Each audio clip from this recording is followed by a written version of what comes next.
Hey guys, welcome back to another video, and today I'm going to be reviewing Monkey King's Ultra Titan mech. This is the successor to the other Monkey Kid mech. Honestly, forgot what that one was called, but yeah, this is like, I guess, not really re-envisioned, but more like the 2023 version of the set. Alright, so we're going to start with the minifigures.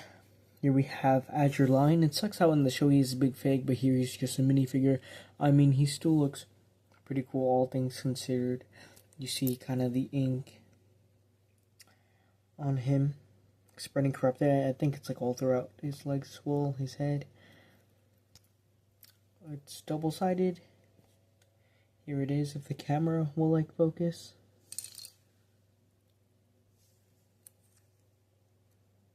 Yeah, there. And then the cape is like double colored.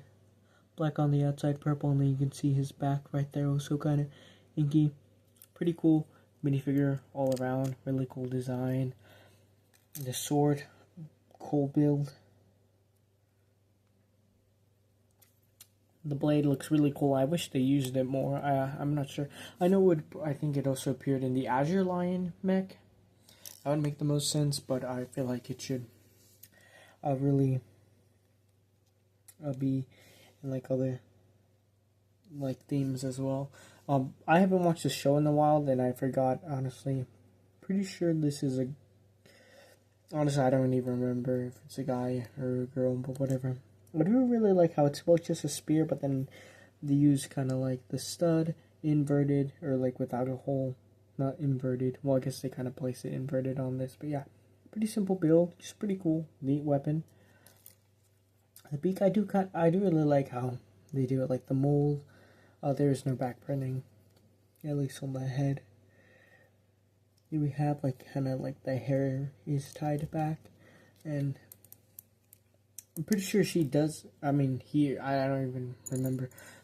Pretty sure it is a guy, but you can see it does have a beak printed on there, which I think may look a little bit better. I guess it comes down to preference, and also it is because I think the beak may be a bit too big, or at least on the sides I think it becomes a bit overkill. So I do think it looks better like this, but still it just comes down to preference that I guess no one has really brought up because no one really cares. But here's the back. It also doesn't have ink, it's just like pants. Moving on to the elephant, I honestly forgot the villains' names. Not because they were forgettable, I haven't watched the show in some time. I think these are supposed to be, I was going to say lantern, but I know that's not right. But still, for some reason I was thinking dumplings, I don't know why. But here, it's like, kind of reminded of like those things they hit the drum, not drums, but kind of like drum-like piece, yeah. Here, obviously, another dual molded, well, I guess, yeah, dual molded rubbery element. The horn, I mean, the nose, the nose, I don't know why I forgot that, but yeah. Obviously, hair. Oh. Removing the head. Here's the torso. It's using that Ninjago piece Zane used, unless this one was the first use of it, but the one that Zane used in the city temple when he was a statue, like in season 3.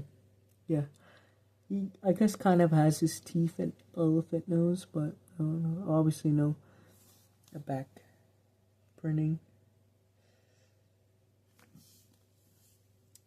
But yeah, all the balloon figures are pretty cool. I think the elephant works the best as a minifig, to be honest. Like, I don't know, I feel like the way they executed was kind of perfect as a minifig. Now, a big fig, it definitely would have been like 10 times better, but still, I feel like the way they executed, it's just amazing. Also, the way drawn in the show, the bird, is a bit weird. It's kind of like the Avatar and like the original Woody figures with the long legs. It's just kind of like a lanky type of body. Being honest, the Demogorgon legs might fit better with this figure. They're at least kind of lanky legs that are still a bit curved. Moving on to the monk. I also forgot his name.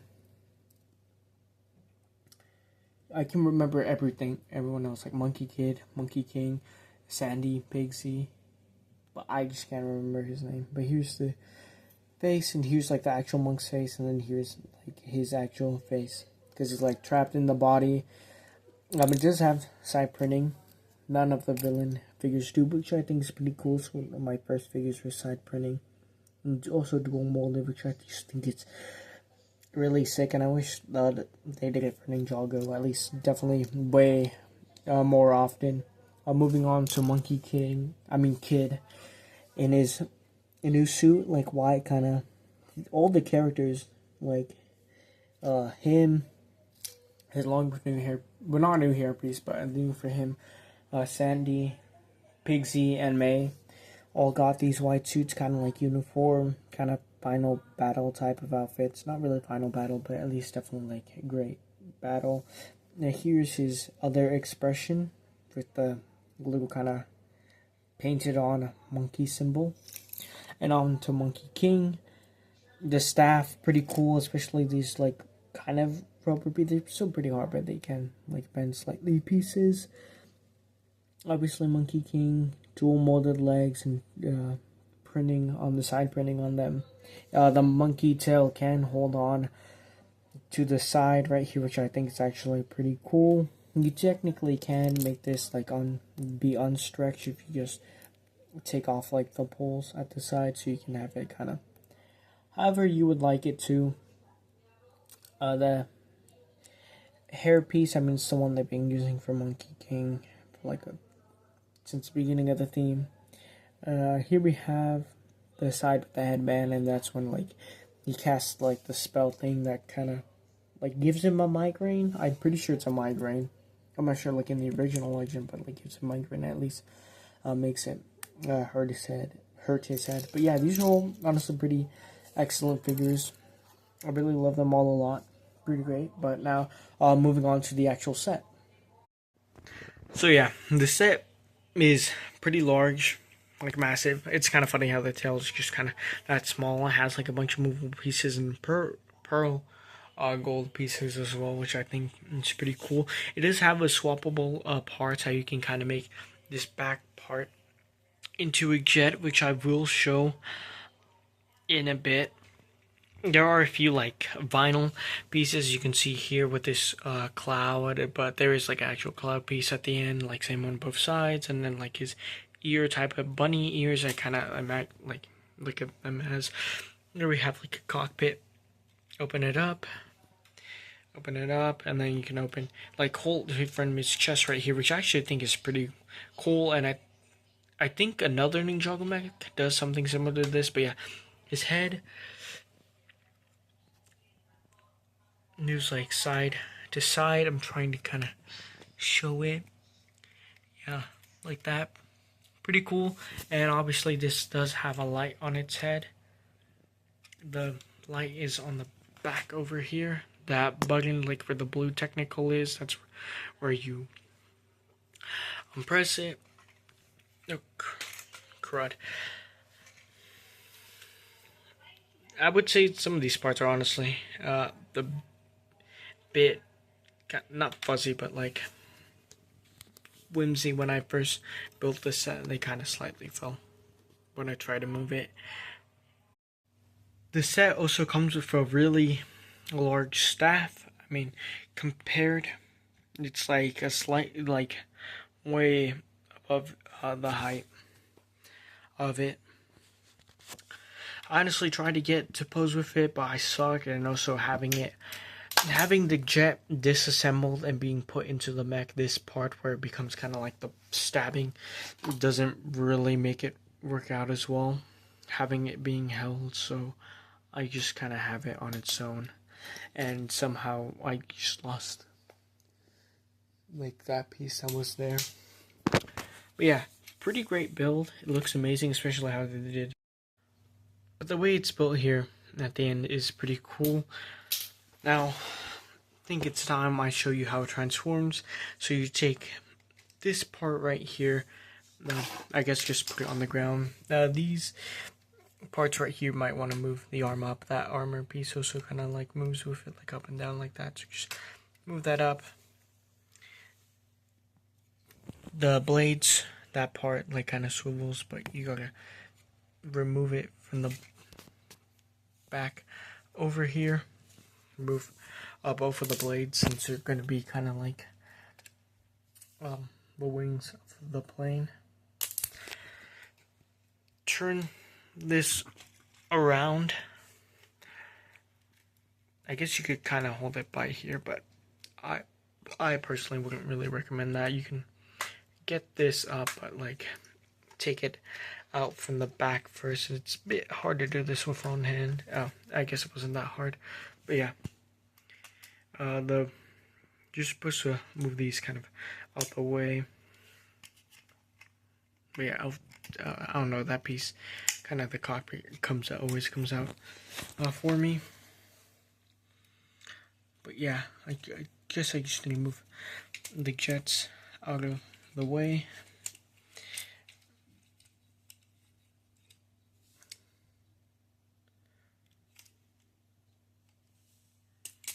Hold up. Okay, so I know this area right here goes up front like that. These I just kind of need to get them out the way. I'm pretty sure I just need to put these at the front. Unless there's something about this that I did wrong, because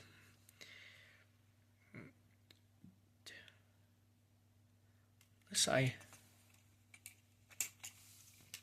something about this is like messed up, I'm pretty sure.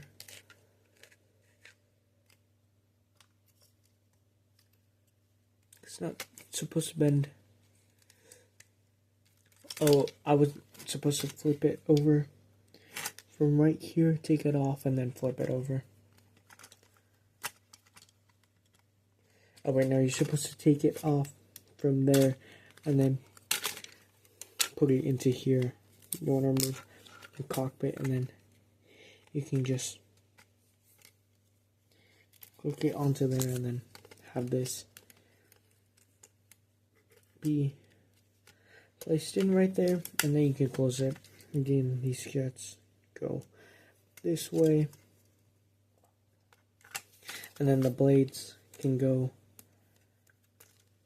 in like this, or was it the other direction? Doesn't matter. That can be like pushed out really easily, to be honest.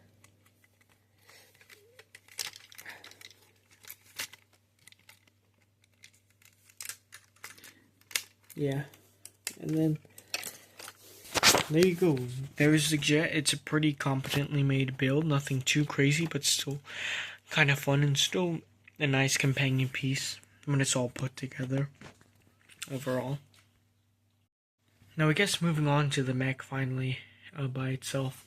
So well made. These have pretty decent like movement, like all the way back here, a bit up, a bit down.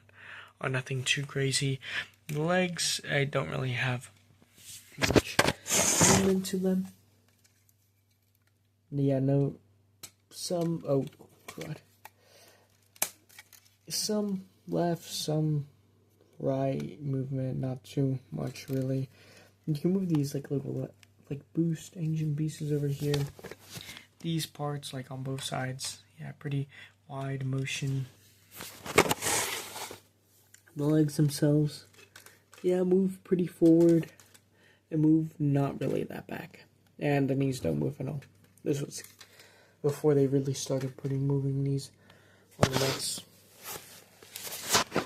This part's a printed piece, and as I just showed earlier, this part moves along with this. I mean, you can just open up. Also, there's these right here. I'm being honest, you can just open up, no problem like that, but I guess just to have it be cooler and stuff. The hand, pretty decent motion, you know, not too much like in other directions, but still full like 360 on like twisting it. The arms obviously bend. They can bend backwards too, and here on the sides, pretty basic but decent, motion. Especially the armor helps like move with it, which I think is pretty cool. I think you'll be a little bit more limited once you have like the jet disassembled and the blasters on here, but still, being honest, overall, this is a really well made, beautiful set, and I would definitely recommend this. I think from what I remember, it was like 170, 80, 160. In the US, you're only going to be able to get this in like the Lego shop online. But the good part is that shipping would be free because it's above 160, I believe. No, yeah, it has to be $35 or above for free shipping. But also, the good thing is that at least at the time when I bought it, I was able to get a gift for purchase. So you might be able to get a gift for purchase with this, depending on what that gift for purchase is. But yeah, that's for today's video. This set is absolutely amazing. A 9.5 out of 10. Personally, I would recommend if you have the money. But yeah, that's for today's video. Thank you so much for watching, and goodbye.